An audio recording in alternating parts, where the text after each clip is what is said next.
Jadi karena kami sepenuhnya cuka, karena kami sepenuhnya tidak beres, tidak benar, tolong ya Allah, anugerahkan, limpahkanlah madu kemuliaan-Mu itu kepada kami. Jadi dengan cara seperti itu kita betul-betul merasa sangat membutuhkan. Sangat membutuhkan. Jadi posisi sangat membutuhkan itu sangat penting. Karena dengan merasa sangat membutuhkan itu orang berjerih payah. Orang tidak mungkin hanya leha-leha, hanya berpangku tangan, gak mungkin. Kalau merasa membutuhkan. Nah, ini yang penting ya. Merasa membutuhkan itu yang penting kita tanamkan dalam diri kita. Ya ayyuhan nas antumul fuqara ilallah. Wahai manusia, kalian itu sangat membutuhkan Allah. Nah, merasa sangat membutuhkan itu penting. Sebab itu akan menggerakkan kita untuk melakukan kesungguhan.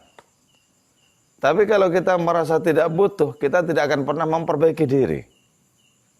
Jadi, buat apa pentingnya merasakan adanya butuh dalam diri kita yang kuat kepada kemurahan hadiratnya itu sangat penting begitu. Nah, dan yang akan ditempuh itu apa? Yang akan ditempuh pengharapan, yang akan ditempuh adalah penyesalan, yang akan ditempuh itu adalah istighfar atau permohonan ampun kepada Allah Ta'ala. Nah, itu ditempuh oleh orang-orang yang merasakan bahwa mereka tidak boleh tidak untuk menjadi eksis, untuk menjadi baik, untuk menjadi terpuji, itu membutuhkan kemurahan Allah Subhanahu wa Ta'ala. Jadi, kalau itu sampai muncul terus-menerus perasaan butuh itu, wih bagus itu, bagus. Kalau kita merasa tak bisa eksis, tidak bisa tegak, kecuali dengan pertolongannya, sehingga setiap saat kita butuh pertolongannya, bagus itu. Bagus sekali. Jadi sudah merasakan betul-betul bersandar atau bergantung terus-menerus, yang tidak bisa dilepas walaupun sedetik pun. Dengan adanya ketergantungan kepada Allah Ta'ala itu tidak bisa dilepas. Itu bagus. Dalam salah satu doanya, Kanjeng Rasul itu menyatakan, ya Allah, tolong jangan serahkan urusanku kepada diriku sendiri, walau sekejap mata. Jadi, kalau diserahkan ya urusan kita kepada diri kita, otomatis kita bisa menangani diri kita. Menangani diri kita.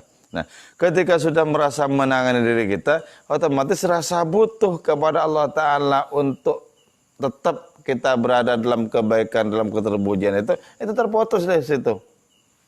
Jadi pengen Kanjeng Nabi itu mendapatkan karunia Allah Ta'ala yang terus menerus, sehingga itu diungkapkan dalam doanya. Tolong jangan serahkan diriku kepadaku sendiri, walau sekejap mata, jangan sandarkan. Jadi itu berarti apa? Beliau berada dalam ketersandaran terus menerus kepada Allah Ta'ala, dan itu yang semestinya kita rasakan. Jangan misalnya begini ya, ketika kita berkecukupan, sehat dan lain semacamnya itu menjadi seperti tidak butuh, jangan begitu. Kita itu apakah kita berkecukupan atau tidak, pastikan kita merasa butuh. Itu yang disebut dengan kondisi ittirar, kondisi terdesak.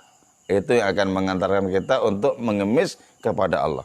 Nah, dalam perkara mengemis kepada Allah Ta'ala itu, kita mesti terus-menerus merasakan itu. Apakah kita sehat atau sakit, apakah kita kurang atau cukup, mesti merasakan seperti itu. Seharusnya. Karena Allah sendiri senang sesungguhnya kepada orang yang senantiasa merengek-rengek kepada Allah. Jadi kepada Allah Ta'ala sering-seringlah merengek-rengek. Tapi kepada manusia hindari merengek-rengek itu. Jadi kepada manusia kita tunjukkan bahwa diri kita ini tegar. Tapi kepada Allah Ta'ala setiap saat hendaklah kita merasakan adanya keluh kesah itu.